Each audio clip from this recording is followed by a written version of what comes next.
It's like building a house, brick fashion, except your bricks are 12 metres long.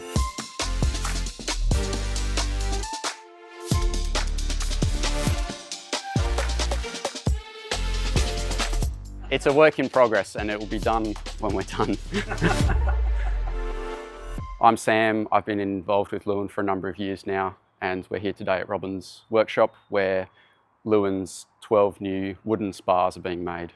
Oregon pine or Douglas fir is the preferred timber for making ships' masts. This is the best grade of timber that you can get, and we've managed to get some very long lengths of timber as well. My mate Bouncy here is cutting scarf joints into the end of one of the boards. A scarf joint is a big diagonal cut in the end of the board so that we can overlap it and glue it up to whatever length we need it to be. For example, the longest spar is almost 18 metres long. There's just no boards that long. So we need to glue them all up and glue them to length. So that's what Bouncy's doing here with the hand plane. The hand plane is still really the best way to do this just because you've got the most amount of control. When we glue these up, we want these to be really nice, super tight, crisp glue joints. We don't want any ridges or lumps or chip outs or anything like that. We want that to be a perfectly flat mating surface between the two boards. So the hand plane is still the best way to do that. So this one here is the jib boom, or the thing that points out the front. And then we've got the mizzen topmast here. That's the upper part of the mast at the back. Up there we've got the 40-gallon mast, which is the upper part of the mast at the front. And then over there in those boards, not looking like much of a mast yet, is the main topmast. So that's the upper part of the mast in the middle. So the spars aren't a single piece of timber. They're glued up brick fashion to make up to the right size.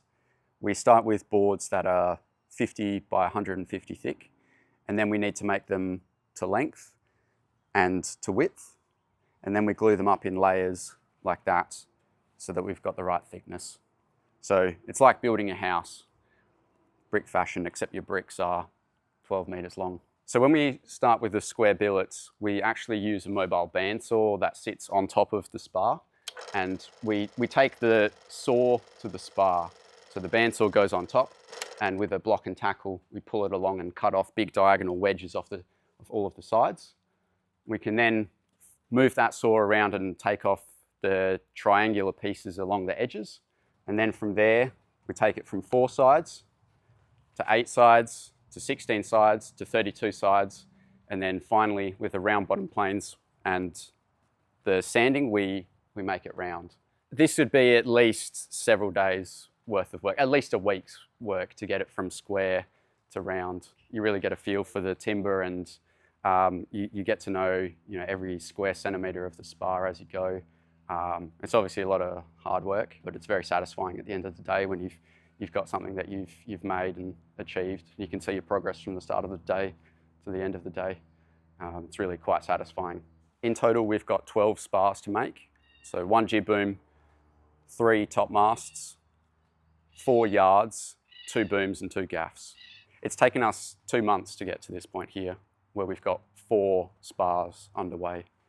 So you can do the maths from there. It's a work in progress and it will be done when we're done. So this one is a work in progress in being rounded up with the sanding boards, or torture boards as we like to call them.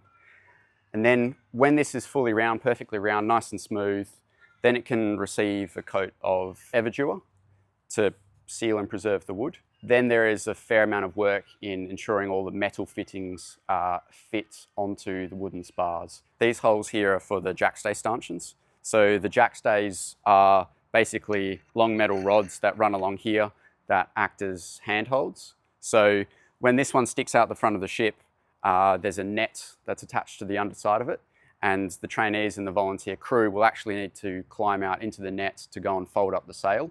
So these jackstay stanchions and the jackstays in them are what you can hold on to when you're out the front of the ship and it's pitching up and down and the water's coming up over the front. This one here, the jib boom, when it was still in its square shape, weighed almost 400 kilos. We've now turned it into a round, but it's a tapering round, so it's anyone's guess as to how much it weighs now, but it's still a hefty piece of timber.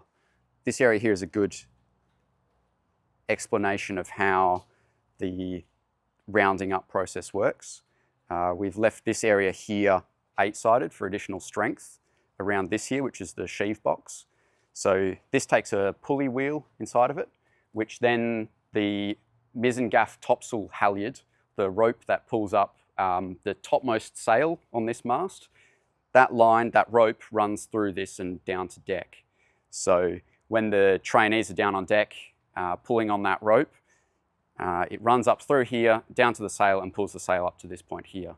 So there's a fair amount of weight and force on this particular area of the mast. So we've left this 8-sided for additional strength. Way back in the day, all masts would have been made out of wood, and they were generally 2 pieces, a lower mast and a topmast. Then sometimes they started adding a third one on top of that. When steel and iron came along, they replaced those lower, bigger, heavier sections of mast with steel or iron, just because it's a much stronger material down the bottom. But wood was often retained up high just because of its strength to weight ratio. It's an incredibly strong material when handled correctly and looked after properly. So it's just all about reducing weight up high in the rig. So Tim here is working on the final stage of rounding up the mast. He's sanding away with the round bottom sanding board. So this is just to really take from that 32 sides down to the final round, and it really needs to be perfectly round and not oval or egg-shaped. It needs to be round, and the only way you can tell that now that we've lost any of the marking lines is by feel. We'll sand and we'll feel and we'll find all the lumps and we'll sand those down, and we'll just work along the whole length of the spar. So this here is one of the round bottom sanding boards, or torture boards as we like to call them. It's got a round recess in the bottom of that. And there's a whole number of them that we have, all suited to different diameters. They are heavy, but the extra weight helps you really carry that board around all of the lumps and bumps. It's going to feel amazing to finally climb these new masts when they go back up again, and to feel what's underneath your hands, and to know that we were all involved in making them. It's really a once in a lifetime opportunity for most of us. It's very special to be involved in this and to be a part of helping Leeuwin get back sailing again.